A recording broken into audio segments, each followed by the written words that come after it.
What's up? What's up? It's time for Done Way Past Funny with your host, G.D. Fenderson. Join us as we discuss the arts, science, and business of comedy with comedians and comedian adjacent. With this episode's guest, James Piscitelli. It's time to get down and get dope with Done Way Past Funny. Hi, welcome to Done Way Past Funny, where we discuss the art, science, and business of comedy with comedians and comedian adjacent. I'm your host, G.D. Fenderson, certified forensic humorist at large, but I'm losing weight. So I tell myself. My guest today is mockumentary short filmmaker, James Piscitelli. Welcome, James. Oh, thank you so much, GD. Thanks for having me on your show. Really appreciate it. Hey, I thank you for doing this. I know you could. I know you've been had offers to be on Colbert and Leno, and not Leno. The two Jimmys, and you turned them down to be here. So I appreciate that. I absolutely. I said I am doing GD. You'll have to wait. So Yeah, and they will wait. I don't if you want to make them wait forever, I'm fine with that. what I may be waiting forever. Yeah. So I'm just saying they should have approached you first. That's all I'm saying. absolutely.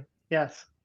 So James, the first question I ask everybody is for you to tell the people a little bit about yourself, what you do, where you do it, and how you can be stalked if you want to be stalked. Sure. So my name's James Piscitelli, and I am at this point in my life, more of a part-time filmmaker. I did go to film school, and after that, not finding any kind of real work within the industry, I decided to go to law school. From there, went on to work for a major insurance company, and then eventually becoming an insurance agent, which I've been running an independent insurance agency for the last 20 years. I make short films. I've made feature films. If you want to see my work or you want to get in touch with me, I'm going to show you my artistic ability right here, right now. Here's my YouTube channel, James Piscitelli 1739, and then Instagram is JF Piscitelli. If you want to see some photos and a couple of quick trailers and things like that. And sometimes we'll make little announcements on there if we're working on something or casting. It's a nice way to easily get in touch with people. So that's a little bit about me. Had several films over the last few years make it into some film festivals, which I'm sure we'll talk about. Yes. And essentially, just so you know what you're dealing with here is, I'm a micro budget filmmaker, which means I'm just making money without, I'm sorry, the money I'm using towards my films is very minimal. It's all put together with a lot of duct tape and spit and blood, and that's the best way. It's fun. And we control the content. We kind of don't owe anybody anything. And that kind of freedom is really a lot of fun, and so we enjoy that, and that's what we've been doing for many years, before there was even an internet. Now, because you talked about the budget, and I was talking to someone. Actually, my next door neighbor is producing and writing his own series for television, and so one of the things I've learned about working on a shoestring budget, or a budget that's even lower than even tighter than a shoestring budget. I don't know what's tighter than that, but something tighter than that is that when you come across a problem, you have to solve it the cheapest way possible, but you don't want to cheapen the product. I mean, everybody, right. I mean, it's going to be if it's low budget. I mean, someone looking at one of your shorts is not going to mistake your budget for, let's say, Marvel. Right. You don't have the CGI thing. So if you want an alien, you have to do the cheapest dollar store alien that you can do, but yet make it a representative of the alien that you want. Am I correct in Right. that? Yeah, you have to get creative. You really do. And you've just got to use everything that you can get your hands on. Right, So, as an example, in our short film, Larry Armstrong, which is about an ill-advised astronaut who wants to get into space. We had a little Saturn V rocket prop. right. Not only was a prop that we held, but it's also the model we used in Photoshop to launch it. And we couldn't build a cockpit for the LEM, so we basically just put a chair on the ground and surrounded it with lights Right. and just framed it just right. So all you could see was the lights around the actor's head, his helmet, and he looked like he was sitting in a spacecraft. And Now, so that's the kind of stuff you have to do. I think if I remember that, because that's not one of the clips I have here, but I will add it. I will add it later on so that people can see Sure. what we're talking about. But if I remember correctly, there's a scene of him like getting in or out of a capsule. So I'm thinking you must have gone to like a museum where they allowed you to get in and out of a capsule. Okay, so I'm just going to say that we went to a museum. I'm not sure if they allowed us to be there. Oh, guerrilla filmmaking. This was truly a guerrilla fit. We bought it was myself and a cameraman and my co-writer and co-director Ed Campodonico, who's the actor who played Larry. We just bought some tickets to the museum and just went in there, camera under our jacket, and just kind of filmed.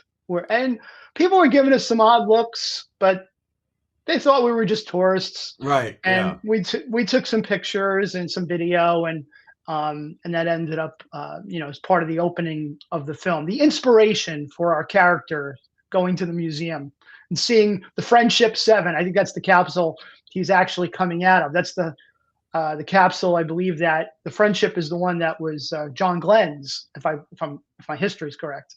If it's, I'll put it in a footnote whichever one it was. People will learn. They'll know. You don't have to be right. That's my job. We can be as wrong as we want to be. Excellent. And if we need to correct it, we'll correct it in post with like a little title or a little script thing. That's the story of my life. Wrong as I want to be. That's definitely it. That's your next mockumentary. A guy standing at the altar and it's wrong as I want to be. No, let me wrong again. Now, let's see. There is now when you create these things, like I said, they're mockumentaries, so there are no jokes in there, as much as the humor is based on situations, basically situations and maybe language, a pun here or there, but for the most part, the humor is in the humor's in this situation that right. we're like doing an expose on a person's life, and that person is very odd, and we are taking that person very seriously. Yes. And that's hopefully the humor, is that we're not saying laugh with us, but hopefully you're going to laugh, because right. It's like a bit of deadpan, the whole thing. I used to write political sketches for a podcast, and they're like 4-minute sketches. But since it was a podcast, there was no video. Everything was so it was almost like listening to. I looked at it in like the old radio shows, like the old radio series. You listen to it, and you had to invite them into the world so they could see the world that you created. Now, since you're using a video, you don't exactly have to do that, but you still have to create a world that people are going to forget that world really doesn't exist. Well, yeah.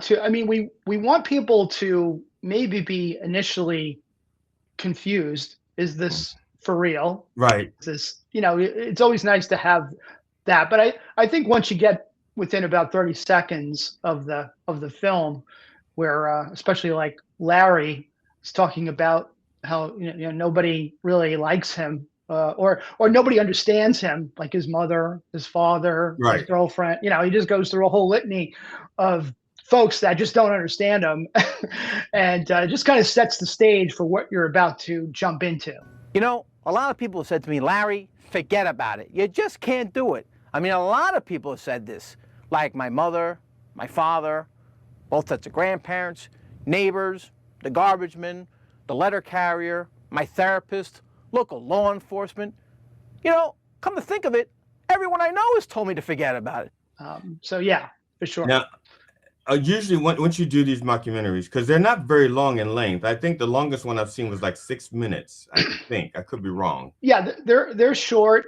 So just to give you the background on, for instance, Mickey Owen and Larry Armstrong, those were actually created to be entered into some competitions, some film festival competitions. Mickey Owen was made quite a long time ago, and it was I think it was 2003. The Project Greenlight. I don't know if you recall, there was a reality TV show in the 2000s called Project Greenlight with I'm sorry, Ben I mean to Affleck. interrupt. Which one is Mickey? That's not the Netsman. That's the No, Netsman. Yes, Mickey Owen Netsman is okay. Was made to go into that competition, Project Greenlight. Larry Armstrong was made to go into a competition for the Sci-Fi Channel, had a film competition festival.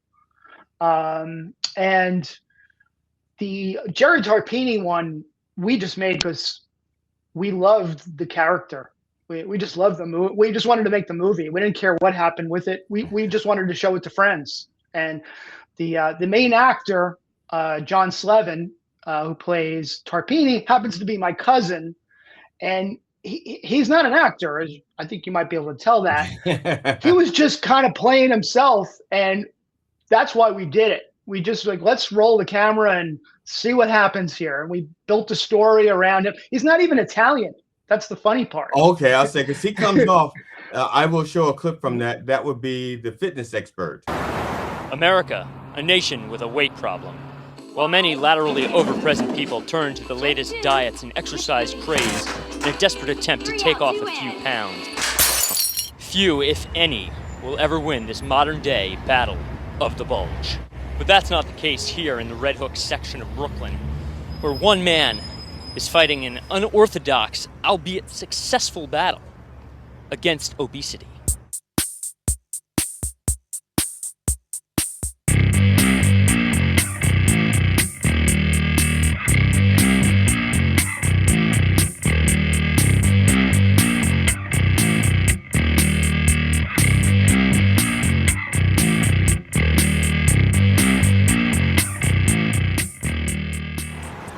Not for nothing, but forget about Lucille Roberts and Jack LaLanne. You really want to get into shape, you got to come see me.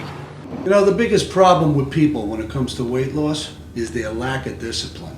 Well, I'm here to provide that discipline. Have another donut? Huh? You gonna have another donut? We're not like other health clubs. We don't spend a lot of money on equipment. This is a piece of equipment I designed myself. Sure, it looks like a normal treadmill, but drop below 10 miles an hour, it's 200 volts of incentive. That's what I call motivation. I was the first guy to start this cross-training stuff. Cover your face. Grab him. Boy, that's gonna leave a mark. Let me tell you something. When you join my program, I'll be there 24 hours a day, 7 days a week. Look at this guy. Pizza. Hey, Jerry, how you doing? How you doing with pizza? Hey, it's for the family. It's really not for me. I'm not going to eat any of it. Yeah, but pepperoni on top of everything? Listen, I'm taking this. It's for your own goddamn good. Yeah, he's a fitness expert. Yes. So I will show a clip from that as well. And because I was one of the things I watched and noticed is that almost everybody in yours said I think they're almost all New York Italian. It seems like it anyway. It almost seems like. Well, they're either New York Italian, New York Russian, New York bureaucrats. You know, we we It's a throw it all in there, gambit. but You didn't but spare any it's expense of it, finding a New Yorker. Right. you know, it's what, again, this is what you have, and Right. you work with it. You just run with it. So now, because when I've written scripts for short films as well, and sometimes one of the things I came across is like I had an idea, I'd write it, and then I'd go to the location and then I say, okay, I'm gonna have to rewrite this a little bit because the location doesn't have a flight of stairs for us to push him down. So where are we going to push him, or is he going to get pushed? How are we going to kill him now? Or okay, I guess he has to trip off the curb and get hit by a car. We do have a car and we have a curb, so Right. we write the script. So does that happen with you as well? Well, one of the things you want to do with micro budget filmmaking is just kind of know the locations you have available. Right. That in and of itself, because one of the things that will kill you, and it will grind the production to a halt, is you write something so specific Yes. that you do not have access to or cannot get in a timely fashion. You come to that day of shooting, and if it's critical, if it's integral, it just ruins the whole thing. So you have to do one of two things. You have to rewrite it, jettison that location, or you just make sure that when you're writing, you know what, before you start, you know what you're going to have. And we do this all the time. We'll make a list of the things sometimes the creative process is like that. We had my cousin, we had that, we shot, we had in my basement, we had a treadmill. Oh, we got that. Right. Yeah. We had a baseball bat. Okay, we got that. Just whatever. So this is, I know it sounds very academic, but you make a list of what you have, and you know where you're going to go with this character, and you just give them those things. The golf course. There's a scene on a golf course that's not included in one of the clips, but I'm going to have to add it now because I'm talking about it. Yes. I'm afraid we're going to have to let you go. What, are you kidding me? I've been here for years. What am I supposed to do now? This is my life. Well, I bounced back. It's an entirely new sport, but I see a lot of potential here. A lot of potential. Can I get a 6-iron, please? Yes, sir. Coming right up. What the hell are you doing with that? Sir, this won't be a penalty on the stroke. I'm sorry, sir. This won't be a penalty.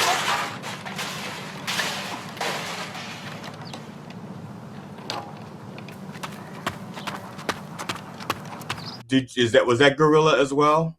No, so really that was not a golf course. It was just a park.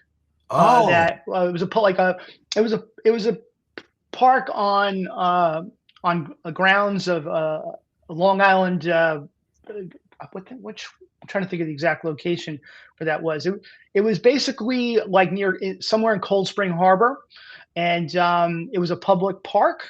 And we just went there with a set of golf clubs and, just shot it on a little hill. It looked like a golf course. It was perfect. So we just kind of guerrilla filmmaking did that. We knew that was going to be our ending, and right. we knew that shot we could get in probably 10 or 15 minutes. So even if someone said, "Hey, where's your permit?" we would have been out of there before that. And as you can see, another thing is like it had a stunt, and it's me. So right. I get hit with golf clubs. So, I'm not going to sue myself, and I'm taking the risk out of it. So another feature of these micro budget films is you'll often cast yourself and cast, close associates because right. you just know, I know I'm going to show up. Right. Yeah. And I'll tell you, sometimes it's really funny, GD. We actually have such a small crew sometimes. We set the camera up on a tripod, frame it out, and run in front of it and shoot. Yes. Oh, yeah. Yeah. That's how low rent it gets. But, nobody knows. No one would say, there was no one. Wait a second. There was no one behind the camera. That doesn't work. Yeah, I They have work. done, Alexa, I didn't realize until like right now when we're talking, as you talk about certain things, I'm remembering all of the short films I've made, but I forget that they're shorts because what it is when I first started doing comedy, I wanted my advertisements for my shows to stand out, to be a little different, because everybody had flyers. This is the show, and these are the comedians, and so whenever I would do my shows, I would have like the show. I would do a short film, and it's about talking about the show. Like so, it'd be a short film of me talking about writing the script for the show, and it Mhm. was myself and my co-actor, my co-star was my urn. My urn is my urn is when I was in my 20s, I had a death mask made, and that's actually what's on my urn. My urn is my face, so it's another face. That's my co-star. And if when there was one episode when we were superheroes, and I put a mask and a cape on my urn, so. But again, it's like you said, you work with what you have. Now, Yeah. have you, because you're in New York, ever done like if you have let's say you have a friend who has a pizzeria, you want to promote it, shoot it at the pizzeria so the pizzeria sign is there and everybody sees the pizzeria. There's a short film, but it's actually a commercial Yeah, yeah. featuring the pizzeria or whatever. Well, we haven't really done anything like that, like a direct tie-in, but I know plenty of Tie-in, that's filmmakers. what it's called. See, I don't know the film jargon. I no, but I've worked with other filmmakers who have definitely done that. Like for instance, I know one filmmaker many years ago, before Subway was as big as it is now. Mm-hmm. The guy had like a Subway shop, and he he asked the Subway guy, "Could you cater my movie? And could you do it for real cheap or for free? And I'll photograph your store. It'll be in the movie." Oh And yeah, yeah, the guy said, "Yeah, sure." And yeah. he catered the film for like 10 days, 10 days worth of Subway sandwiches. I don't think, the people were so happy to have Subway every day, but it's better than not eating. Well, if you now, and that's the other thing when you're working with I shot a film short for a comedy show I did, and the film short I paid the actors I paid in food. Yeah. I didn't have any money. I spent my money making props, and I spent my money renting the room for that was supposed to have been the office and also the hospital.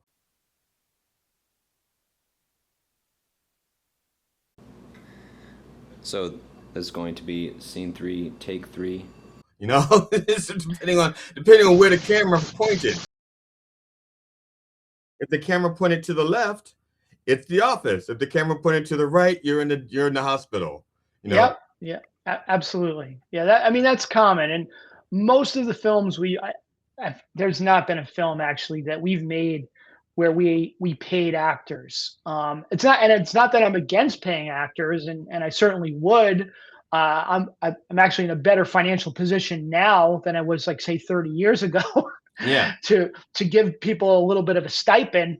But what we always paid for was food and transportation. yeah, That was, that's kind of a given. So that was always built into a budget. But for the most part, you look for actors. Like for instance, in my feature film, The Ninth Circle, I cast all the actors mostly out of a film. I'm sorry, a actor studio out of New York City. right. They were all college students and people trying to make their way into the industry, and they I transported them out from New York City out to Long Island because we shot in the snow out in the Oh, fields. And that's how we did it. We didn't really pay them other than that, and it worked out really well. And they were terrific. It's great to get the other thing that's really important with the micro budget films, especially if you're doing larger films, is you really do have to have some trained actors. You can't yeah, do it all with amateurs. I do a mix. I always have a mix of people who have never been in a movie because they're a unique character. But for the most part, when you have a lot of dialogue, it's very difficult for someone who's got no training. Oh yeah. They struggle, and it's not their fault. And you get frustrated. You get frustrated. So you don't do that. You give them small amounts of lines, and you depend on your trained actors to do the heavy lifting of dialogue, because that's a skill. It's a skill that you have to learn, and you can't come out to the shoot in one day and figure it out. Now we've talked about. I have 3 clips here prepared, and we've talked. Actually, we've covered all 3 of them, and I haven't shown one of them. So I'm going to show. I'm going to show the trailer from Okay. Ninth Circle, since we're talking about the snowstorm and stuff. Okay. And this was actually your feature length film, right? It's Yes. like 90 minutes or something. It's just about an hour and 20 minutes. Yeah. Yeah. Okay, so let me play that real quick. Sure.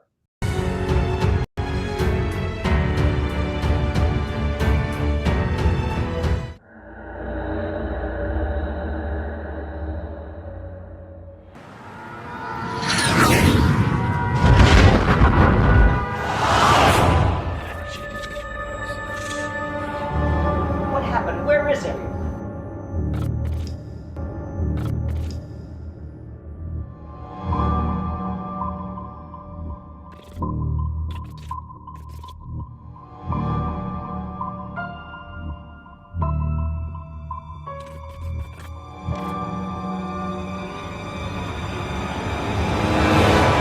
You will not interrupt this group during prayer!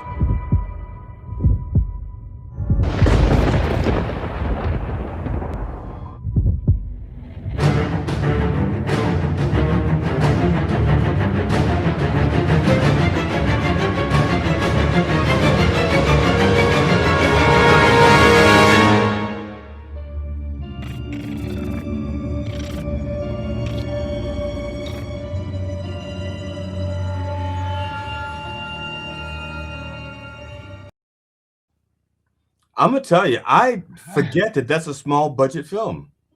Yeah. Well, so that one, if you watch the whole trailer, I'll just kind of recap it a little bit. It was shot in 1988 with a budget at that time of just under $10,000. Shot on film.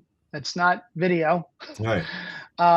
We gathered I was in my senior year as a film student at Long Island University, CW Post. And I used that opportunity. That the script was my senior thesis. And I was able to then very brazenly say, I'm going to make this movie. And we shot it in the winter. Luckily, we got snow. Yeah. Because the theme of the film, it's a post-apocalyptic situation after a war, and we have a nuclear winter. Yeah. And it's an allegory of the ninth circle of Dante's Inferno, and the ninth circle is one of the circles of hell, in which he is journeying through. So that's the theme of the film. So it's we shot it, and we struggled through it. 25 days of shooting, really tough. Got it done, but just ran out of money, and I just could not finish it. So I just shelved it. And it sat in a series of garages for about 30 years. And in 2019, it was 2019, I pulled it out, transferred everything digitally from the original negative, Right. restored it, had footage that was not even fully developed. It was still in the can. Right. Had that Okay. had developed, it was badly damaged. I restored that to get it to look at least acceptable, and then cut the whole film together. And it was just amazing that I couldn't believe that it came together. All the work we had done had somehow paid off many years later. Now I'm gonna ask you a question, and the answer is either it was luck or you planned it that way. Those are the two choices. I noticed that. Okay, people don't realize this. When you're shooting in snow and sand, if you don't get it on the first take, the second take may have footprints in it. I didn't really catch that in this. When at least in the when he's walking through the snow, you don't see other footprints. I mean, the other footprints just say could have been him meandering. It wasn't like he's walked. Now I've seen huge budget films. I mean, millions of dollar budget films when they're in the desert and you see tracks, okay, or ski marks, and they're supposed to be the first ones there. It's just that this, and that's the job of the, I guess, the continuity director or the technical director to catch that stuff. Yeah. So with you, was it luck, or did you say we're getting this, or did you go through and wipe out the snow tracks? A little. So all of the above, we were lucky. Here's the reality: we had such a tight budget, and we're shooting on film. Right. So we do not have more than 3 takes of anything. I mean, we were mostly doing it 1 take. Right. So if we got into the snow, we're getting it on that. We would rehearse over to the left. Yes. And then get to turn the camera to the clear snow, get in there, shoot it. And if we missed one, we'd have to we'd try to shovel the snow a little bit, make it a little bit nicer. But it's in black and white, yes, which covers a lot of the mistakes. Yes, in lighting and production design. It gave it a great look which I knew at the time. I said, we're going to shoot this in black and white because we just don't have a budget to make this a color movie with all the things we're going to have to try to do. Right. The makeup, which was, basically just a guy in a bald cap, shaving cream on it with, black spots. It looks pretty good. That looked really fucking good. Yeah, I thought to myself, I said that looked good. Yeah. So just things like that. There's a woman who gives birth to like a mutant baby, and we built that was all done just with a doll that we put clay and blood all over, and again shot it in black and white, and we reversed the film so it looks like it moved weird. Oh, okay. Yeah. So, just all these little tricks that we just did to make it work. We built sets. I mean, believe it or not, this movie had sets. Yeah. I mean, we were, in fact, the sets were built by a carpenter who built them too good.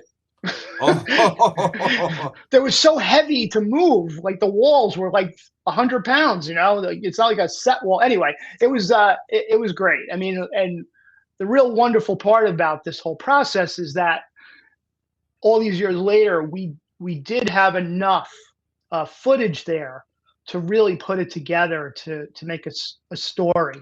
I only had to shoot a couple of little inserts here and there just to make it work, and a few special effects that we didn't have at the time. And it came together, and it ended up, people like it. It was it was shocking. Yeah, I watched it. I was because I told you before that I fall asleep when I'm watching movies, and it's nothing personal. It's just if I'm watching a movie in the bedroom or the living room, I'm gone. It doesn't matter what I'm watching it on. I mean, if it's a television, if it's on my phone, if it's on a computer, I'm done. I don't know what it is about that position, And so sometimes I have to wake up and say, where did I fall asleep, and rewind. And so it took me, for example, it took me a week to watch The Godfather, a week and a half to watch The Godfather. And that was pretty awful because I'm not going to lie. I found that film very fucking boring. The first 20 minutes of that, I fell asleep. It took me a week to get through the wedding because I kept falling asleep before the wedding scene was over. And that's 20. Wow. It's like 21 minutes, or it's 19 minutes. And a friend of mine who watched it and liked The Godfather goes, no, that's only like a 3-minute scene. It says, no, I'm telling you, it's like 19 to 20 minutes. And it goes, no, and because they liked it, they thought it was a very short scene. Because I was like not liking it. It felt like it was 40 minutes, but it was only 19 because I went through and timed it. I said, no, it was 19 minutes. Well, that's the thing, I guess it just didn't speak to you the same way it might speak to other people who, some movies are, like Seven Samurai, which is the Kurosawa film, is over 3 hours long. I feel it's like an hour-long movie. Now, It's and for the people who don't know that, they may know the name only from the Bare Naked Ladies 1 week. yeah, that may be their reference. Like, yeah, oh, that was actually a real film? Yes, it was a real film. yes, yeah. It's a wonderful film, and like I said, it's long, but it feels like it flies by. It's Now so that good. now that was called The Seven Samurai, right? Yes, yeah. And Seven Samurai. that was actually there was a movie later on called The Magnificent Seven, which was Yes. based on that film. Yes, the remake, the American version is Right. the Yul Brynner. Magnificent Seven, Yul Brynner and Steve McQueen, and that was John Sturges was the director of that one, and he's a very good director. Actually, Sturges made it one of my favorite movies, which is called Bad Day at Black Rock, which is just Okay. an amazing movie. If you haven't seen it, worth watching with Spencer Tracy. So. Yeah, so I mean, you're right. Some like The Godfather. Again, it's a 3-hour movie. For me, it just kind of flies by. But I can see how if you're not into it or you're not sure why are they showing all this stuff, with the wedding. I get it. I get. But that's the beauty of movies. Everybody brings their own experience to it. I don't think there's a right or wrong. Right. Just, you bring your own experience to it. Yeah. Now I'm going to again we talked about these already, so I'm just showing them now so that we can discuss it so that people will see. Okay, this is the Netsman. Well, it's not called the Netsman because all these short films have like the person's name and then what they do pretty much. That's right. They help the people out. It's very original. Yes, but it works. And so here we go. This is the Netsman.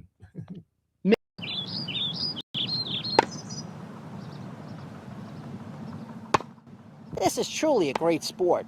There's nothing like it in the world. I'm just glad that in my own way, I can be a small part of it.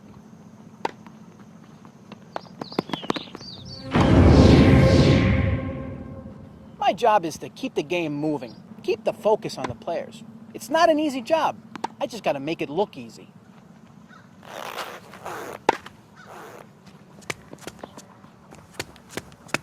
Well, this club has some of the best facilities in the world. What about Mickey Owen? Oh, Mickey? He's unique. That is just not true. We've never had him arrested. And we've never pressed charges.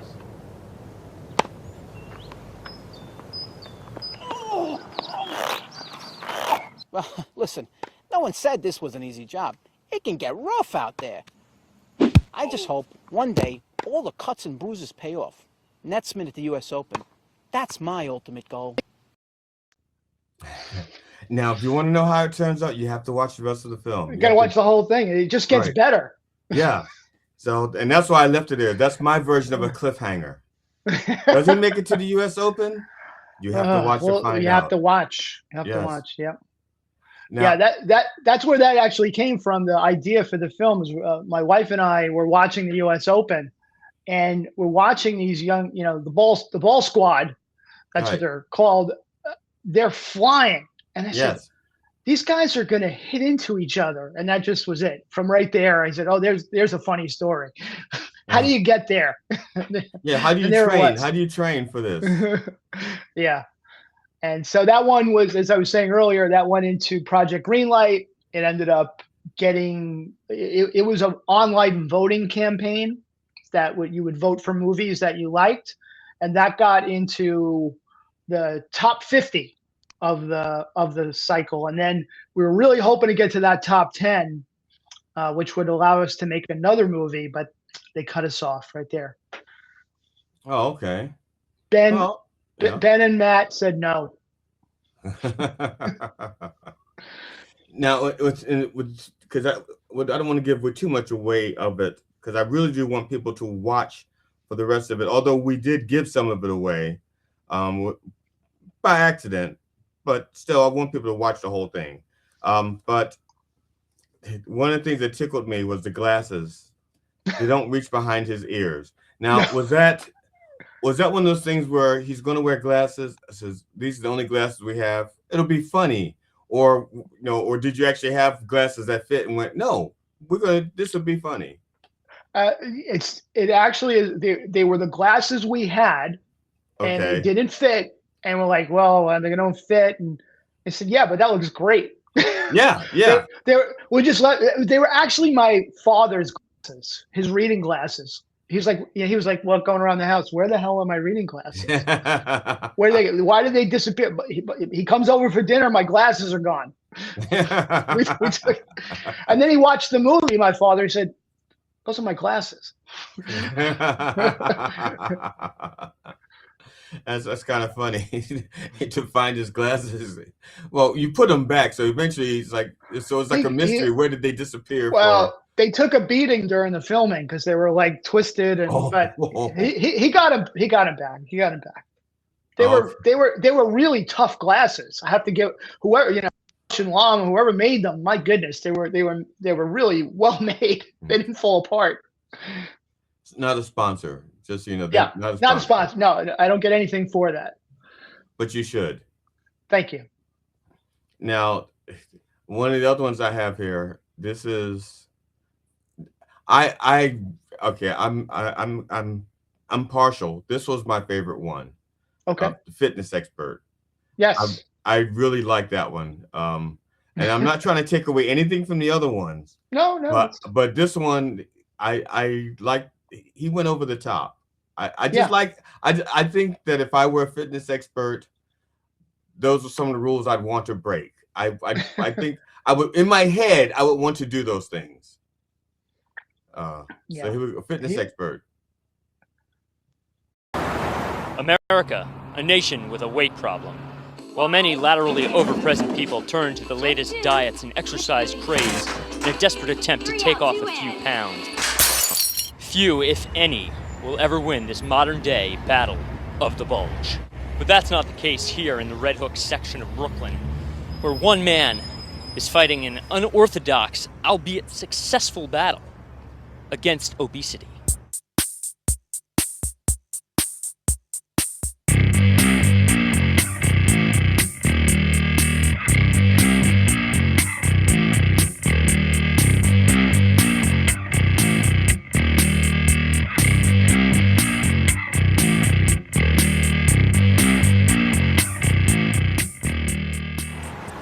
Not for nothing, but forget about Lucille Roberts and Jack LaLanne. You really want to get into shape, you got to come see me. The biggest problem with people when it comes to weight loss is their lack of discipline. Well, I'm here to provide that discipline. Have another donut? Huh? You gonna have another donut? We're not like other health clubs. We don't spend a lot of money on equipment. This is a piece of equipment I designed myself. Sure, it looks like a normal treadmill, but drop below 10 miles an hour, it's 200 volts of incentive. That's what I call motivation. I was the first guy to start this cross-training stuff. Cover your face. Grab him. Boy, that's gonna leave a mark. Let me tell you something. When you join my program, I'll be there 24 hours a day, 7 days a week. Look at this guy. Pizza. Hey, Jerry, how you doing? How you doing with pizza? It's for the family. It's really not for me. I'm not going to eat any of it. Yeah, but and pepperoni on top of everything? Listen, I'm taking this. It's for your own goddamn good. It's for your own goddamn good. I love that the best is, you're going to have another fucking donut or something. Yeah. Originally when we cut it, we left the curse in, but it just seemed funnier with the beeps. Right. Yeah. Now I do have one thing that I'm okay.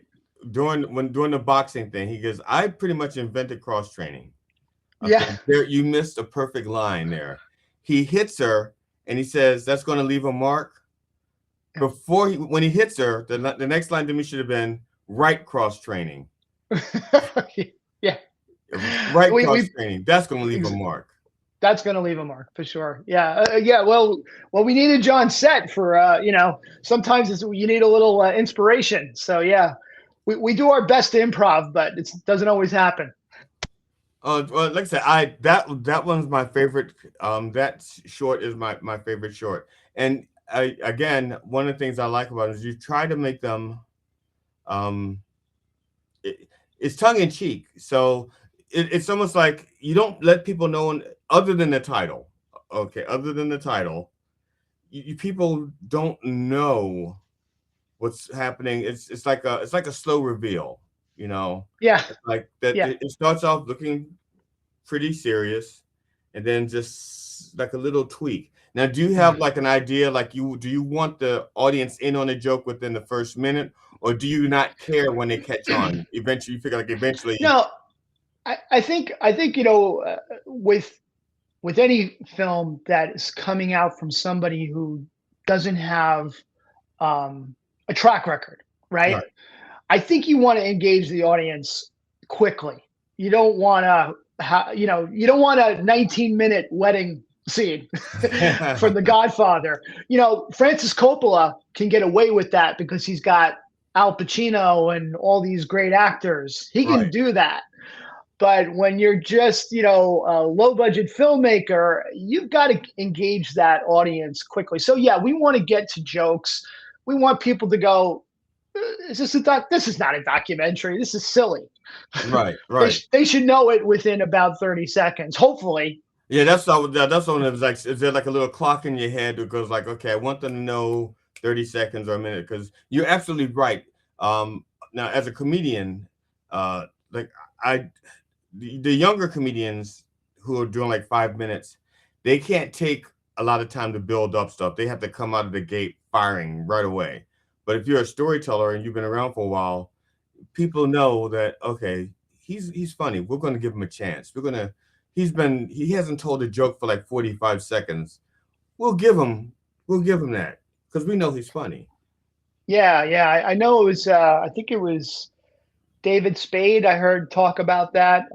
He said, you got to have like that 15 minutes that just kills, right? Right from the first joke almost. You set that tone. And if you got that, you got a chance. And then if you're Robin Williams, you can have a long wind up. Right. You can do that. Or if you remember like Bill Cosby stuff, right? He would go on, he'd have his long stories, which you'd be like, okay, I'm going to go along for this ride, because it's Bill, because he had a reputation, a good reputation at the time. I'll say he had a couple of reputations. Had a bad reputation now, and for him. But I do remember. I remember as a kid listening to those albums. Oh my goodness, we listened to them. I must have worn them out listening to Chicken Heart. Yeah, that's like one of my favorites. That was my introduction. To Bill Cosby. A friend of mine said, "Have you heard the Chicken Heart that ate New York City?" And I was like, "No." And just the title of it was stupid to me.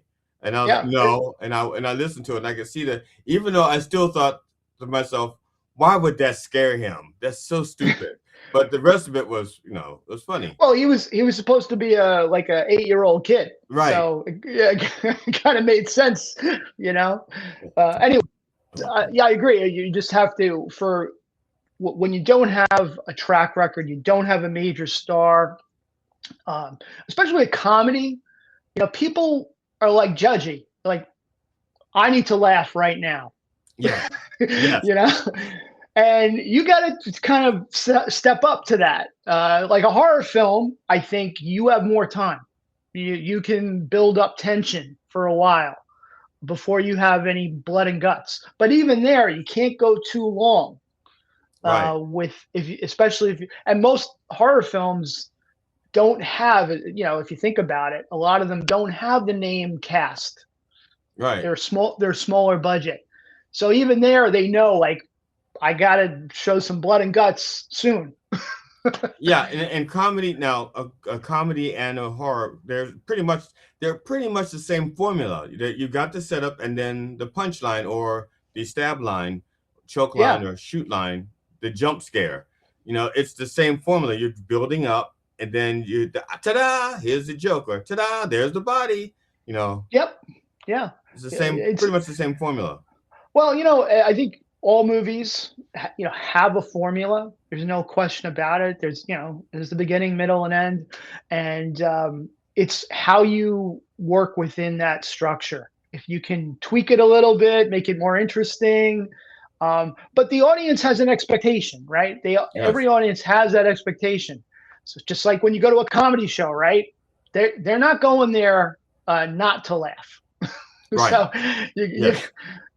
I always found it fascinating, like Andy Kaufman and his work, Yeah. which to me it's revolutionary, but it's tough to be out there and just do what he did, and people were like, "Is this supposed to be funny? What's Right. going on?"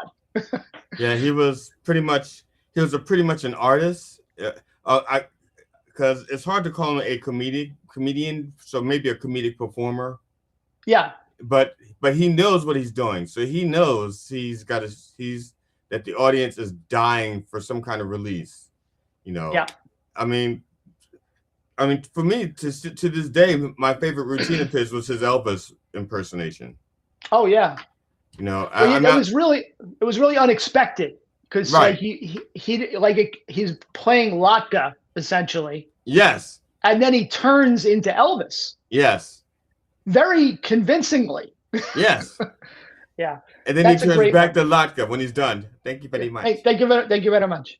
The best one was he did it on Saturday Night Live. Oh, yes. Mighty Mouse. He did Elvis on Saturday Night Live, but he did Mighty Mouse with the album, a little record.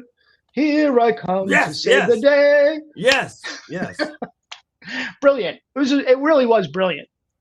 I'd forgotten about that, but yeah, it was that. Yes. And there's some things that people do that you can't. If you duplicate it, people are going to know where you got it from. Oh yeah. It's like, okay. I mean, there's some comedians that I have homages to. Bob Newhart. I love Bob Newhart, and I have a couple. I think I do an homage to him like in every show. Yeah. But younger people have no idea that it's Bob Newhart. Yeah. And I don't say to them, "This is my homage to Bob Newhart." They just have to enjoy the bit, and if they're smart, they'll go like, "Okay." That reminds me of Bob Newhart. Well, you had Right. to have, especially the album.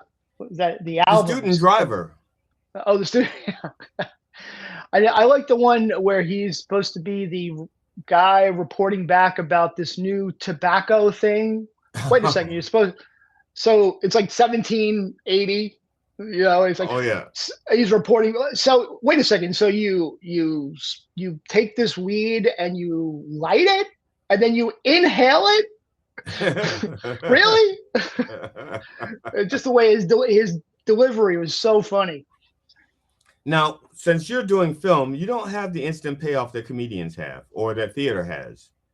So you're doing this pretty much trusting your gut that it's funny or that it's what even though, I mean, you're shooting mockumentaries, so it's supposed to be funny. But you don't have the immediate feedback. It's not like you get to shoot the film, go out, and then people watch it and you go back and reshoot it. You're like, okay. So you're pretty much saying, this is the product I want. How painful is it for you to wait for the reactions? Well, it's painful when it doesn't land the way you wanted it to. Right. That it doesn't get a laugh. But the way we would do it is we had our gut and we would just cut it and cut it and cut it until we thought we had something good.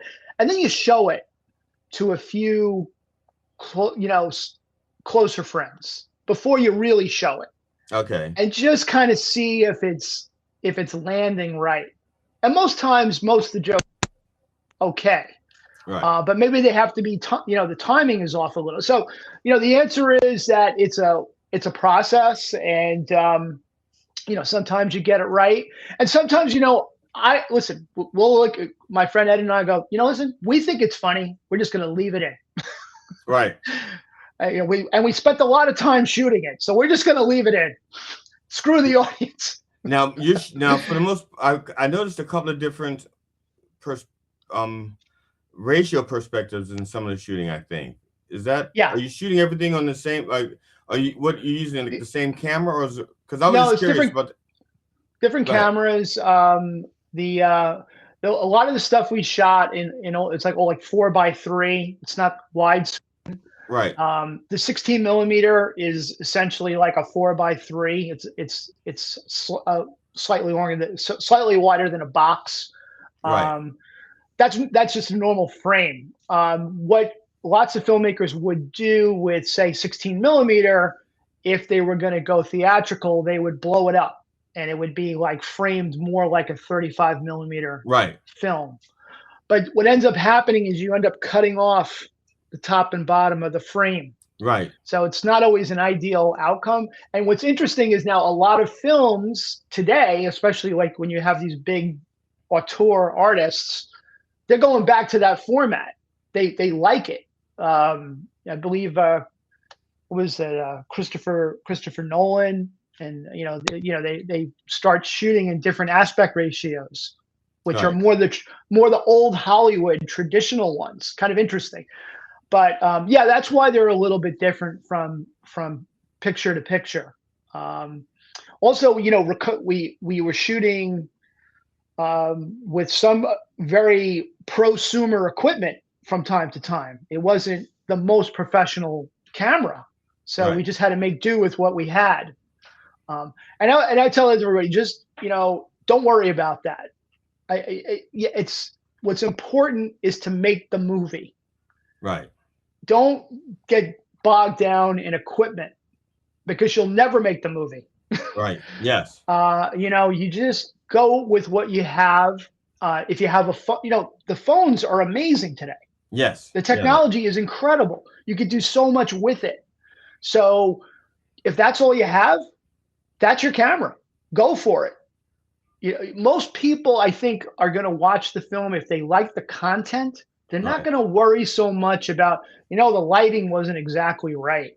But now but the lighting will help if it does help. Yeah. Yeah. If all you have is a phone, with the right lighting, the footage you get from that phone will be as good as anything that somebody, close. I mean, because like my neighbor uses a 12K camera.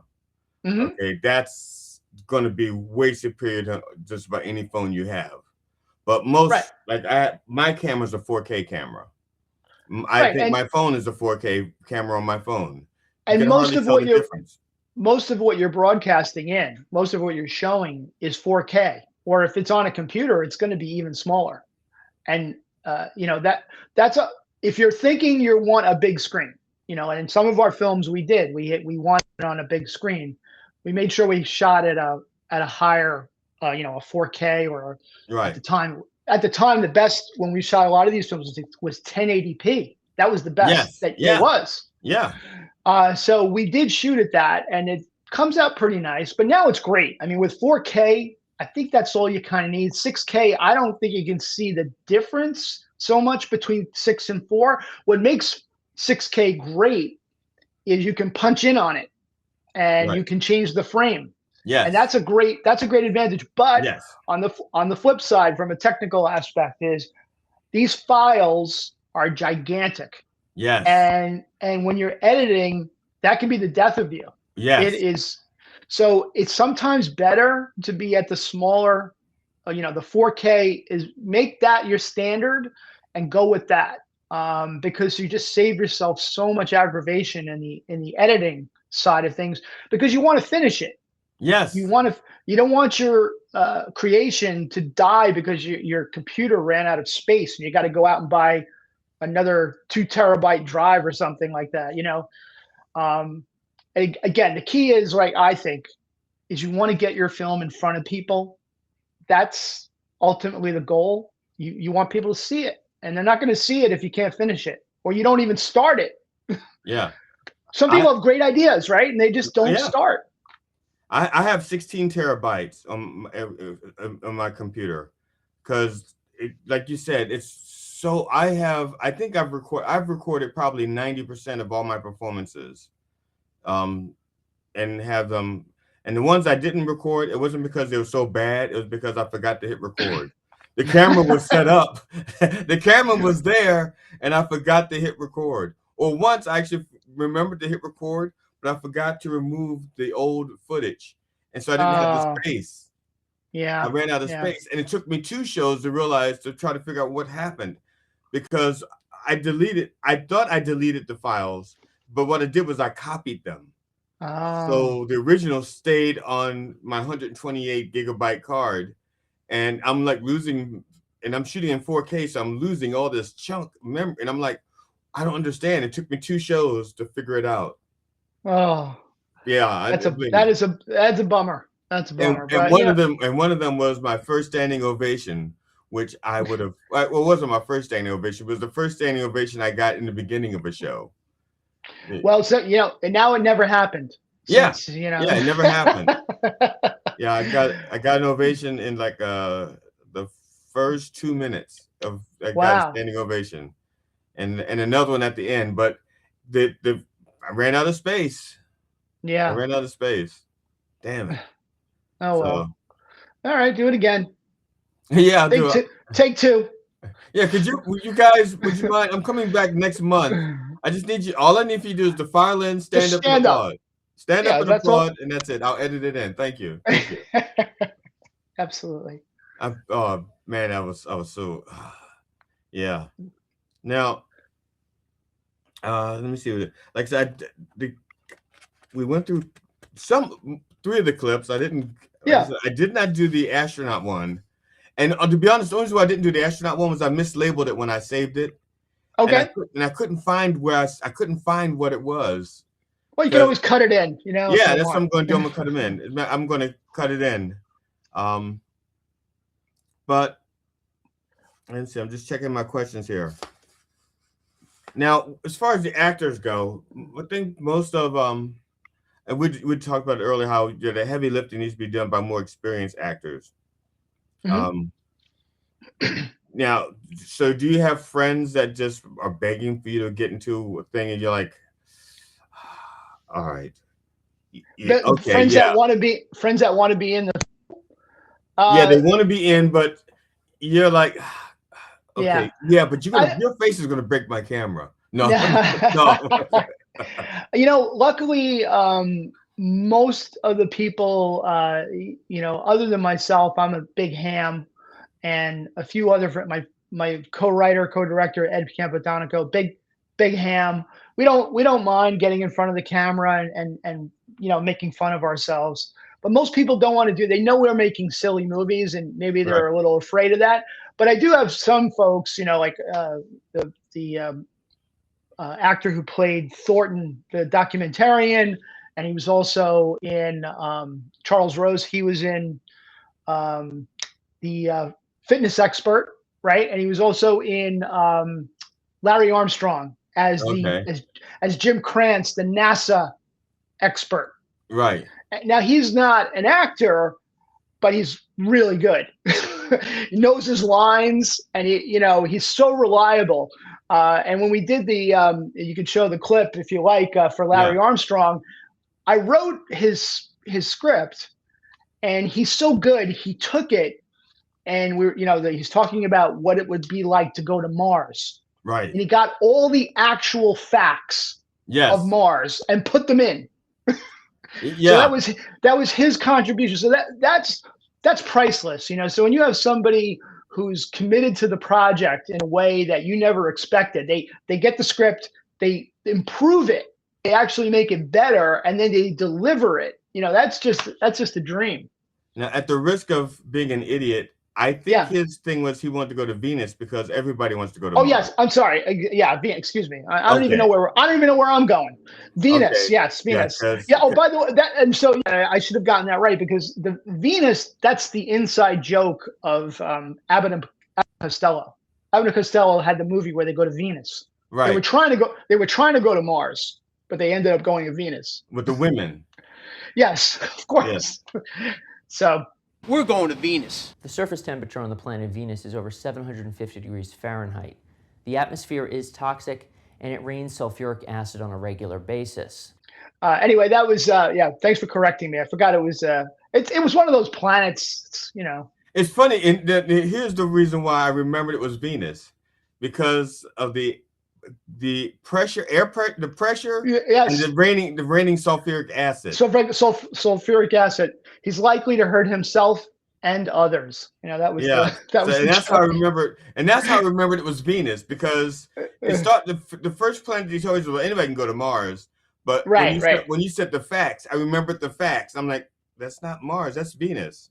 Yeah, you're absolutely right. You're right. Thanks for correcting me, because I just, I get so deep into these movies, I forget where the hell things are. My brain is not working the same way as it used to. But yeah, it's definitely his contribution, and he's just kind of like that. When it came to the narration for the Jerry Tarpini film, he took it and we wrote it, and then he just made it better. He just kind of ad-libbed a few things and threw, and that's what you really want. And not everybody can do that. Not everybody can Right. do that. When you find somebody who can, it's great. Now I'm going to ask you a technical question, and it's more of your opinion or Mhm. or fact. Even though these are short films, anywhere from 2 to 3 to 6 minutes, as far as the mockumentaries go, not the feature Yeah, film. The yeah. feature film, I know the answer is yes. And the question is about storyboarding. Do you storyboard the short films?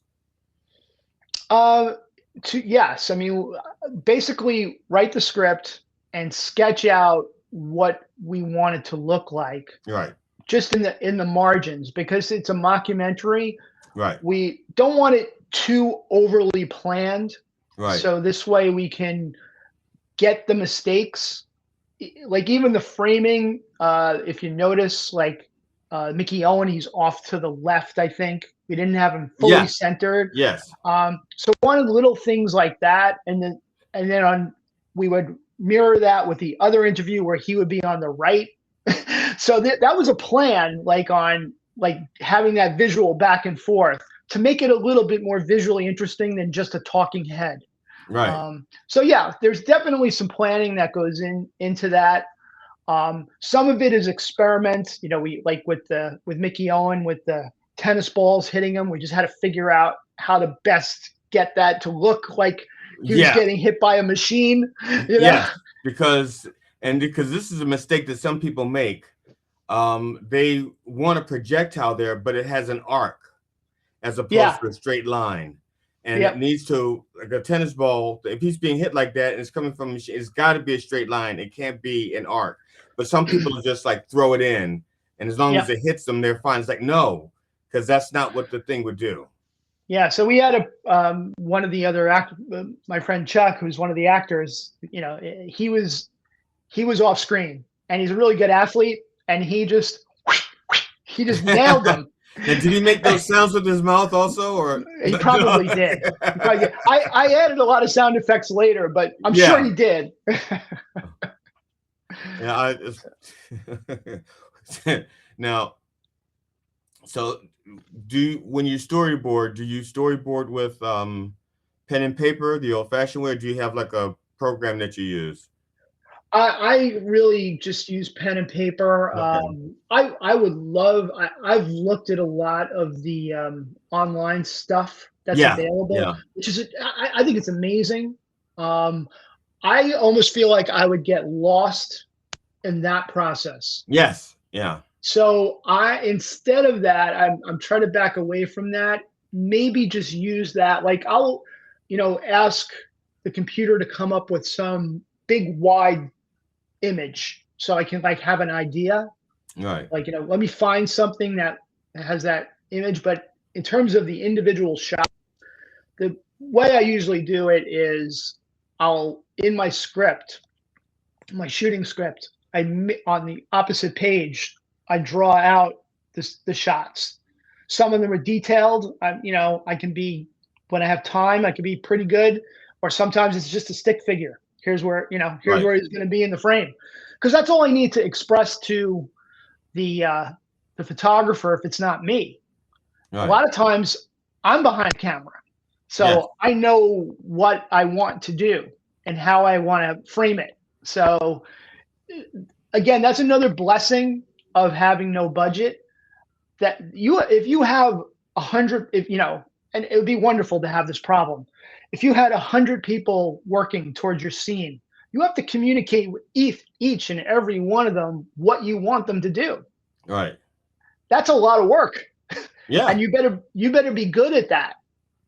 Whereas if it's just you, it's like, oh, here's the camera, lights coming from this direction, you're going this way, done.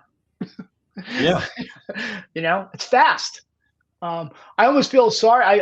You look at some of these productions in Hollywood, and all these people, and they're all standing around, and it's just amazing.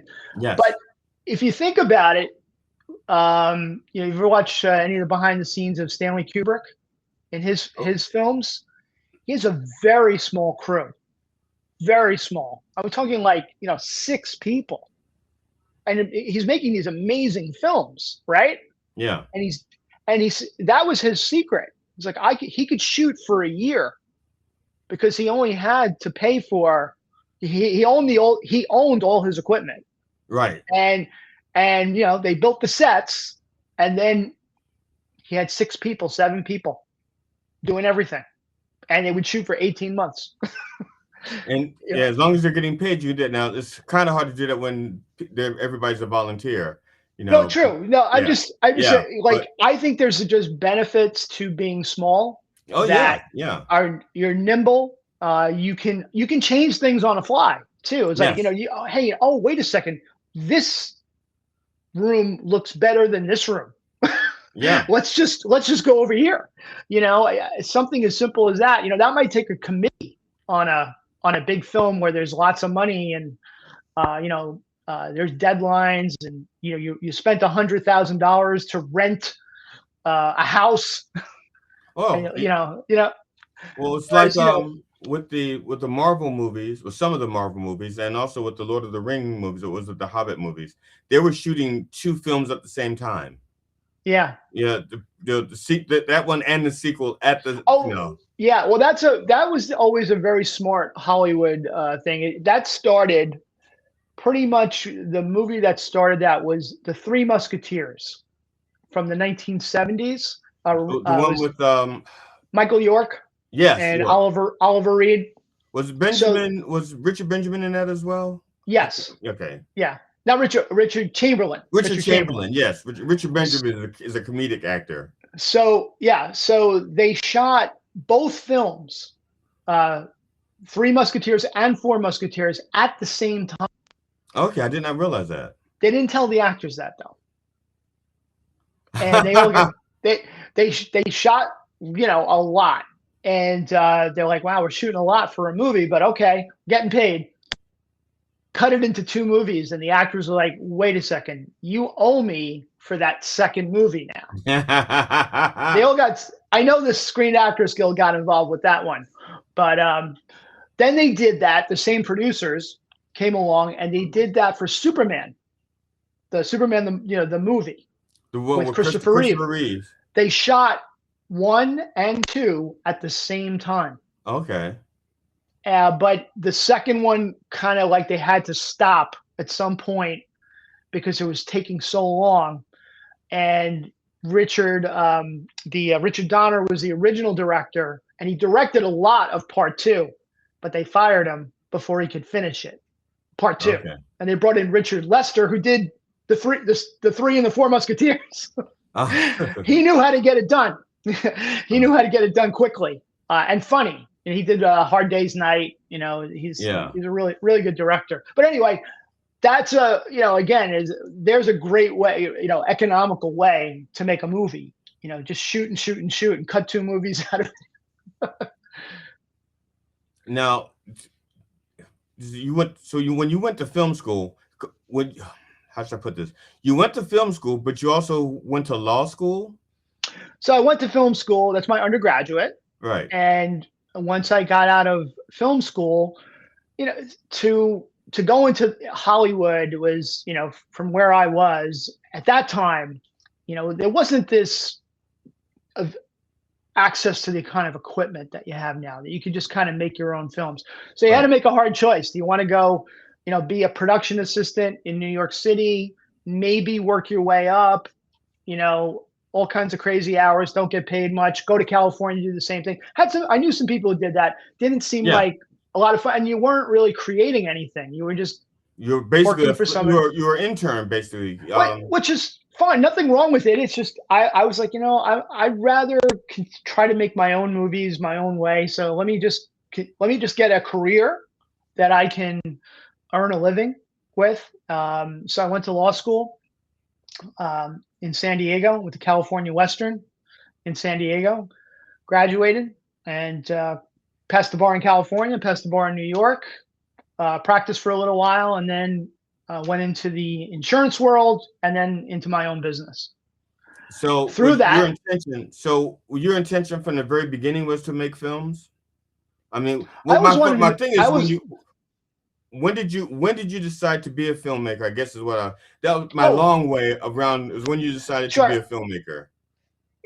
Like many people in my generation, I saw in the theater Star Wars, Raiders of the Lost Ark, these just incredible films. But I think the thing that really made me think about it as a potential art form, or like putting it all together, was I saw the Dick Cavett show around 1980, 81, and I was a teenager at the time, and his guest was Steven Spielberg, and I didn't know who Steven Spielberg was. I didn't, and he's talking about movies, and I'm listening. I'm like, oh, I like movies. What movies?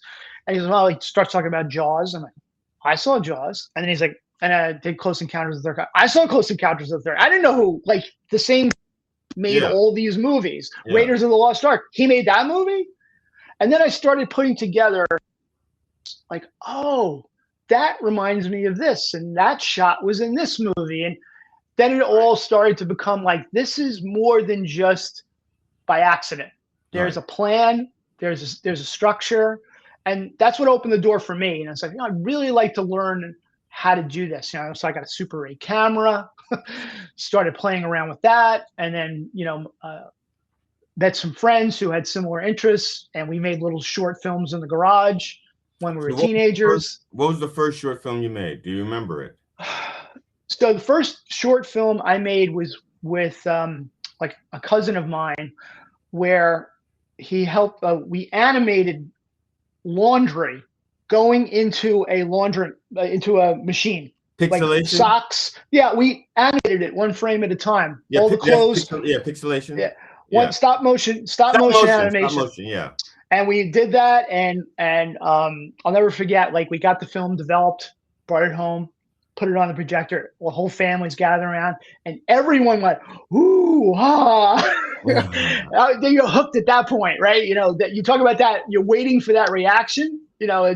That took weeks to get to that reaction. So that was the first film, and then we made. Then as I got a little bit older, we made some. The second big film we made was a film called Blood on Canvas. On Canvas, and that was a movie about a artist who kills a rival artist, and when he does that, his whole world goes black and white. He can't see color anymore. So we shot it in color and black and white to do that. That was our gimmick. So that was a film we made, and then I went to film school, and I made several shorts on film, and then eventually The Ninth Circle.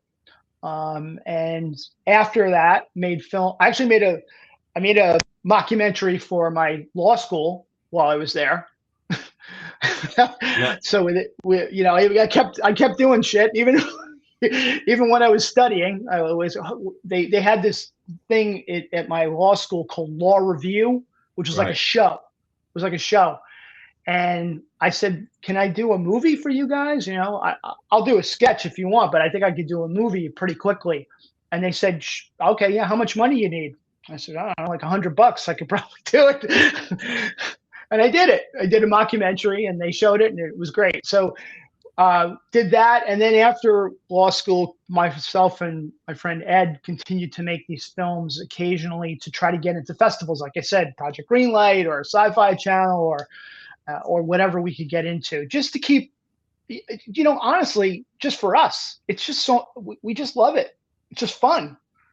I never thought about making money off of it. As crazy as that sounds, but we make money other ways. Now, was your first movie, was that with or without sound? So the first movie was The without one with the laundry Oh, basket. no sound, no sound. It was just a silent movie, Super 8, color Super 8. And then even the second movie with Blood on Canvas, that was a silent movie.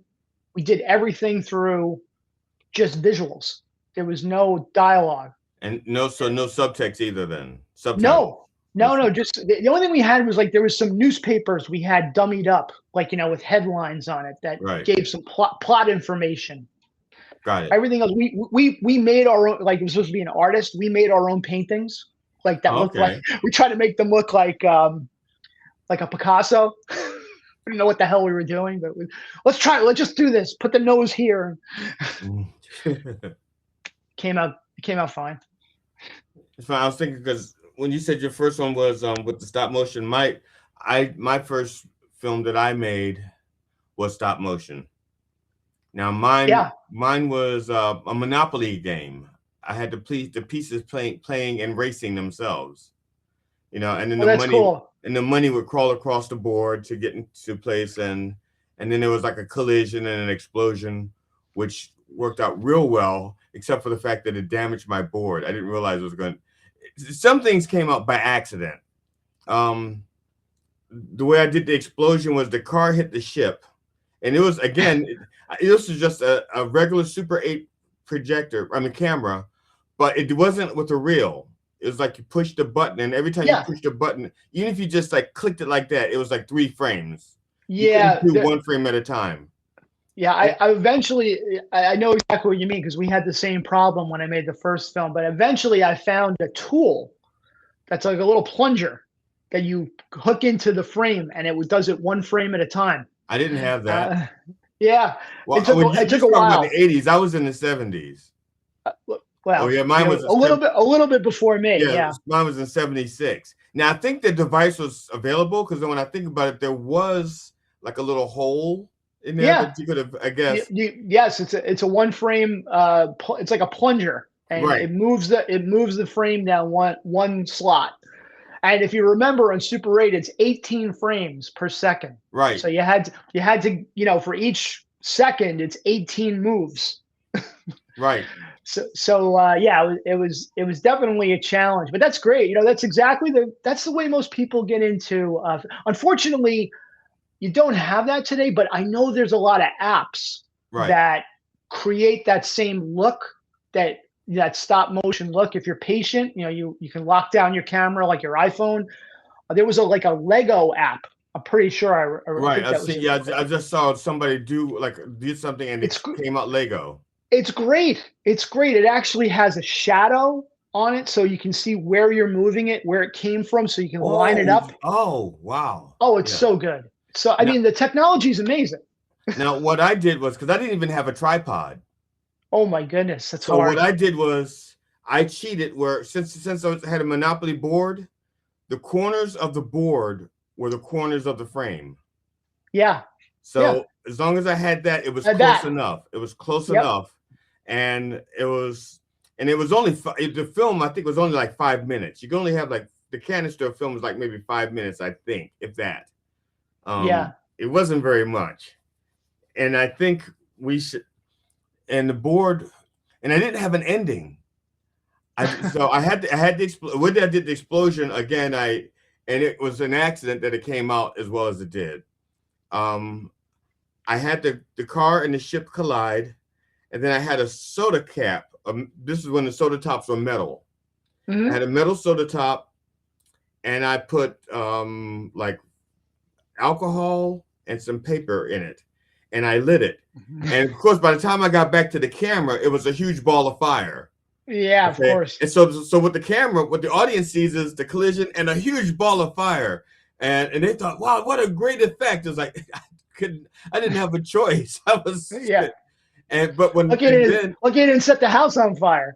And then when I was done and I took the thing away, the the cap got so hot that it melted the board, and so there's like a burn spot on the game board, which was an accident. It wasn't like I thought that there was going to be like ash and stuff. It was like, nope, I burnt the board. Oh my goodness. And I didn't Wow. have an ending, so I decided that for an ending, I was going to have bigger pieces come in and eat all the smaller pieces. Okay. And eventually, I needed something like so, and I kept getting bigger and bigger stuffed animals to come in to eat things, and I needed something to eat the dolphin, and I said it's going to be a dragon. And so I made a dragon out of paper. I just cut it out because I said no one's going to see the whole thing because it's going to be so close. And so what people saw was an iris out. Okay. Yeah. When the jaws closed, it just became Closed, and they thought, just closed down. Yeah, they said, "Man, how'd you do that iris out?" And I'm like, "Oh, you don't want to know." Yeah. It was an accident. Well, it's great. I mean, you used all the tools. You used them and you used them effectively. That and your audience loved it. So that's great. Yeah. That's great. Well, I think that's the joy of filmmaking. You find solutions when you don't have any money, and Right. and you want to use the tools to the best of your ability, whatever you have. And the really great thing about right now is there are so many tools available that your film, even with, like we said, the phone, you can create a very, very good looking finished product. And it'll look, I mean, it may not look like a Hollywood movie, but it can look pretty close. Yeah. I mean, I have some some lenses that I've used on my iPhone, anamorphic lenses that you can buy, which squeeze the image in like old Hollywood movies. Okay. And then you unsqueeze them in the editing software. So you get that wide screen look like you would have seen in, Ben-Hur. Right. And it's kind of cool. You can do all these things at home. So there's like anybody who wants to get into filmmaking or wants it, I just say, do it. Don't wait. Don't wait for permission. Don't wait for a budget. Just shoot with what you have access to. Talk to your friends. If you have access to a great location, use it. Build a story around it. And in terms of comedy, again, what you approach it the same way. Well, what can I do that's, people to laugh? What's going to tickle the funny bone? We found in our niche is the mockumentary. It seems to work with all these limitations. Yeah. But even in the feature film, there are some comedic scenes in it. So, that I love, comedy films that, with a traditional narrative, of course. They don't all have to be mockumentaries. Right, I love, like Woody Allen stuff. I love, Caddyshack and, all these, great movies. Now I have a problem with AI, and that is that I think the biggest problem. Well, I'm not talking about the other issue with AI, like how much energy it's taking and how much it's costing us because we're paying for the energy. Now I'm just talking about the practical aspect of AI, not the economic aspect. When you're doing small budget stuff, I think one of the beautiful things, at least for me, and the same with my comedy, sometimes when I do my comedy, I may have a concept of what I think should be funny. And then I decide, how should I make that funny? Should I do it with a joke? Should I do it with a short story? Should I do it with a song parody? Should I do it with an act out? What's going to be the best way to convey that particular piece of material? And with small budget films or small budget projects, sometimes I think the beautiful thing is to come up with the solution within your budget. And with AI, sometimes AI comes up with the solution and you're not thinking, you never learn to resolve anything is what I'm saying. And I think part of and I'm not going to speak for you, but I would like to, I think that most of your growth came from having to solve little issues as opposed to AI doing it for you. But also AI wasn't available in the 80s when you started. So Yeah, I think AI is a tool for the heavy lifting in filmmaking, like scheduling and putting things in order, and some of the grunt work that it can do is yeah, great. No issue with that. But using it as a replacement for, I don't know. I mean, I don't know if that's really that's. I've seen some of what AI comes up with, right. and I don't think it's very good in Oh, it terms of like sucks. story or anything. Now, the imagery it comes up with is impressive. Right. But to me, it looks like AI. It Yes. doesn't look like reality. Now, if that's what you're going for, if that's the joke, okay. But if it's, you're trying to, maybe you could use it if you can't afford to come up with a giant, if you're like making a sign, you need a unique background that you just can't afford to build. Right. Maybe that's a way to use it. But I still want the actors in front of it to be real. Yes. I don't know. There's something to me when I look at AI, and maybe it'll get better. It just doesn't look convincing to me. Right. I just see the AI. Yes. Um, Yeah. so that takes me out of the movie right away. You know. So again, a great tool. I think it has a purpose and it can be helpful, but creatively, no, I don't think it doesn't write very well as far as I'm concerned. I don't think I'm a great writer, but I think I write better than what I've seen come out of it. Right. And I don't think it knows what's funny. Yeah. I mean, humans seem to know what's fun, like, and that changes, right, over time. Right. Like what may be funny 10 years ago may not be as the same today, and that's where the human. I don't know if AI can do that. Maybe it will someday. I don't know. Quite honestly, I don't want AI being funny. Now, I don't think AI will ever be funny. I think AI will steal jokes in time, in the sense that, Yeah, so like they're like, okay, we know that, what's funny right now, baby ducks. So we're gonna put baby ducks in here, and then 10 years yeah, from now, when it's no longer baby ducks but baby kittens, they'll go, we'll do baby kittens because that's what it yeah. learned. Well, right, and And that's the problem. the fact that it learned it means it's always behind the curve, and Right, moving ahead. it's very derivative of whatever is available or whatever it can pull in. And it is, it's amazing what it can pull in, so much data, but it doesn't mean it when it puts it like I think about it like the best example. Do you want AI to write the movie or do you want Quentin Tarantino to write the movie? Quentin you've seen every movie and he pulls them in and makes his own thing. And you Yeah. love it. It's so original in the way he puts it together. It's Well, like a mixtape. he says he hears the music first. Right. But what I mean is he is pulling together a mixtape of all the things he loves, but it's not just thrown together. Right. There's a story there. He's Right. using it for a purpose. Now AI does that, but nowhere near as good as he does, and nowhere near as cool. That's for sure, right? Right. So anyway, that's my point. I mean, I don't. If a computer can end up doing that, we're all in trouble. Well, I saw an interview where he was talking about Pulp Fiction, and he was talking about the dance scene, and he Yeah, was saying that he had mentioned how he wanted John Travolta to dance, and then he says, and I wanted Uma Thurman's dance to be like the dance from the Aristocats. Aristocats. That, Yeah, yeah, the Aristocats, and yeah. so that's what he wanted her to do. And you're right. I don't think AI was going to go like, I saw the Aristocats. I think Uma Thurman should dance like that. Yeah, and adding to that, him casting John Travolta, and John Travolta said he's the one who came up with he did the bat dance, Right. which was from Batman, Right.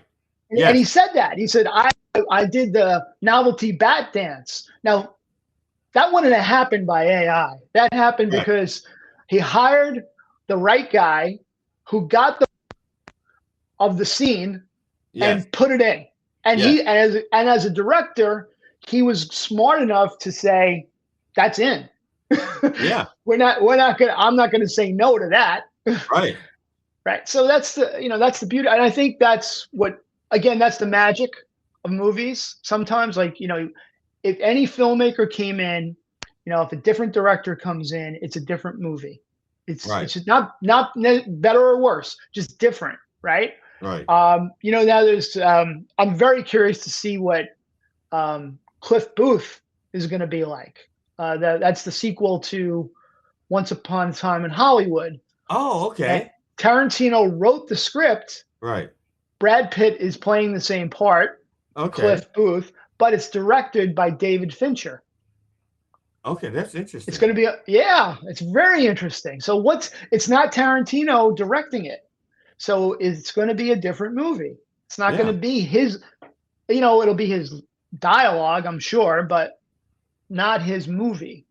Right. So it'll be an interesting new combination. That's my point. Like, that's the infinite things that AI can do. Right. So that's just my opinion, and I'm always wrong. So. Oh, I think this time the opinion's right because we agree. No. Okay. Oh, right. What am I saying?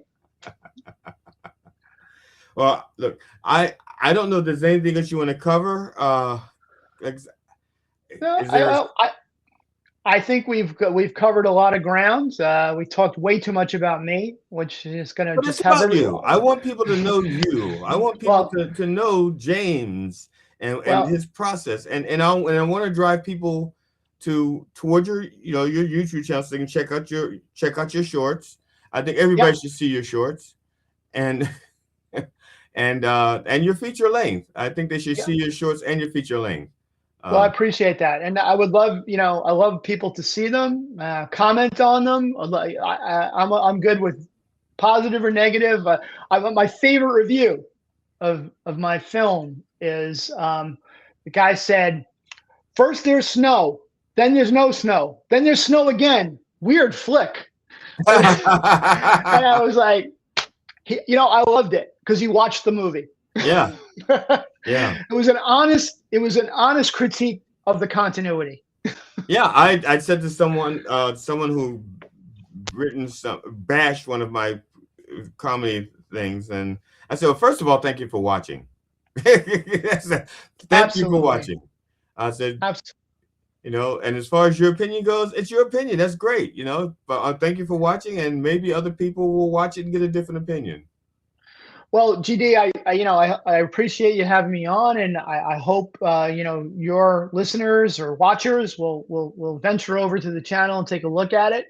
And always happy to answer any questions from them, and they can get to me through Instagram. I gave you this beautiful handmade drawing here. I'll just have that up again. And what you don't realize is that it's backwards on the screen, so I am going to crop that and flip it around for the audience. Oh, I'm sorry. I saw it was it's mirrored. Oh, yeah. Yeah, it's mirrored. So I don't know what you're seeing. Perfect. Yes. Well, I'm seeing it. No, I saw it mirrored, but I didn't know if the camera was capturing it. Oh, yeah, it's mirrored over here too. It's backwards. And the thing is, I can read it because I used to do print. I'm a bit older than you.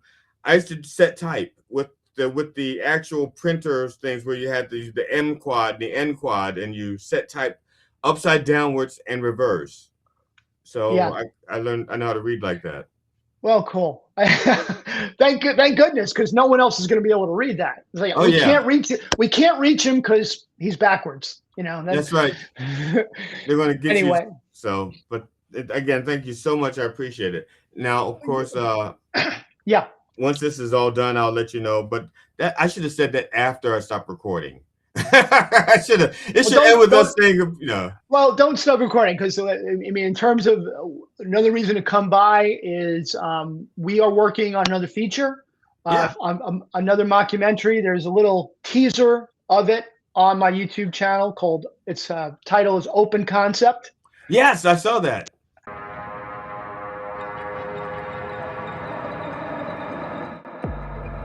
For over 30 years, my films have documented the most hostile environments on Earth, seeking to understand man's relationship to nature. From the summit of an active volcano to a voyage across the most treacherous seas, into the deepest jungles of the Amazon, these are the places that define man's struggle. Now I turn my lens onto perhaps the most devastating setting for human survival and dominance. A place where we explore man's desire to conquer the land, to tame nature, and to delve into the darkest heart of the human condition, the North American suburbs.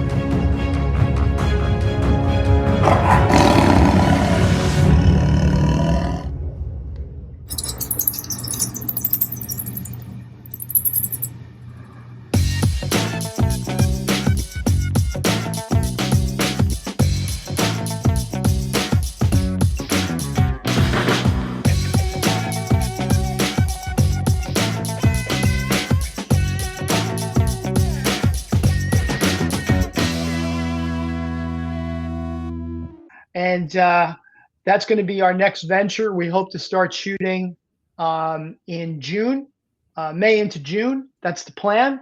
And same process. We're going to be doing a fake documentary about a young couple who's trying to renovate their house, and they have a mouse problem. And that's going to be a full length. We're gonna really dive back one in. Of these, right? This is like a live mouse. Okay, I gotta ask, who are you getting to play the mouse? I have to ask. Well, this is, it's such a weird thing going on in my house right now. I have dozens of little puppet mouses, mice, puppet mice that we're looking to figure out how to manipulate properly. And also, you talk about AI, see if there's any kind of manipulation that could work with, like, making the eyes move a little bit. We want it to be like a puppet. We still want to have that kind of puppet look, but to give it a little bit of life. Think about the gopher in Caddyshack. Remember the gopher? Yeah. That's kind of the character we're trying to build with the mouse. So who's playing the mouse? Probably these two fingers, I guess. Oh, okay. It's funny. It's gonna be a puppet. It's gonna be a puppet. Well, once this is over, I'm gonna share the screen with you. I don't want to make this about me, but I had to find it also. I don't even know. I've never tried this with. Oh, first of all, I guess I have to have something to share. I've never tried it with this, but I will share something with you after the show is over, so that people don't have to be subjected to me and my stupidity. No problem. But I really, really, really appreciate you doing this with me, and it's been a pleasure doing this. I thank you. The pleasure's mine, and be happy to come back again if you want to talk about other film topics or comedy, whatever. We could talk about a comedy movie you like. Oh. My favorite is from my childhood. It's a mad, mad, mad, mad world. That was. Oh yes, that's excellent. Now you're talking about the original with Spencer Tracy and Ethel Merman and. Oh yeah. Everybody who's in Hollywood is in that movie. Yes. At that time. Yeah. Rochester. Yes. That was.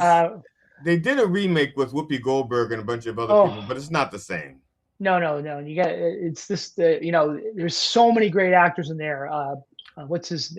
Oh my God, Jonathan Winters, and Jerry Lewis has a bit part. The Three Stooges are in there. Of course, Spencer Tracy, Ethel Merman, Milton Berle. Yeah. Sid Caesar. Yes. It's just Sean. Oh, I can't yeah, remember. He always played like a big dumb guy. Sean. Oh. Oh my goodness, the guy from the guy who's Sylvester. He plays Sylvester, right? Yeah. I can't think of I'm his name coming, right now. Mama. I'm coming, Mama. I'm coming, Mama. Yeah. Well, we can save that for another day. You know, that's Yeah. a 3-hour movie we could talk about for 3 hours. Now I think actually one of my favorite comedies right now, as far as movies go, is The Other Guys. The other guy. Oh, with Will Ferrell and Will Ferrell, but mainly Mark Wahlberg. Mark Wahlberg, yeah. I think he is so over the top in that. Yeah. Yeah, but that's Yeah. It's. I think the writing in that, I think, is very, very, very funny. Yeah, that is a funny movie. I think my favorite Will Ferrell is probably Anchorman, though. Just kind of love that one. I did enjoy that one. I don't think I enjoyed Anchorman 2 so much. No, that wasn't very good. Yeah. The first one was good. Yeah. So thank you so much for doing this, and again, thank you. Anytime. Thanks for having me. Really appreciate it. Thanks for getting my movies out there. That's all I can ever ask. Thank you. All right. Also, I didn't mean to. Oh, damn it! I will edit that out. I didn't know it was going to share it right then and there. Okay.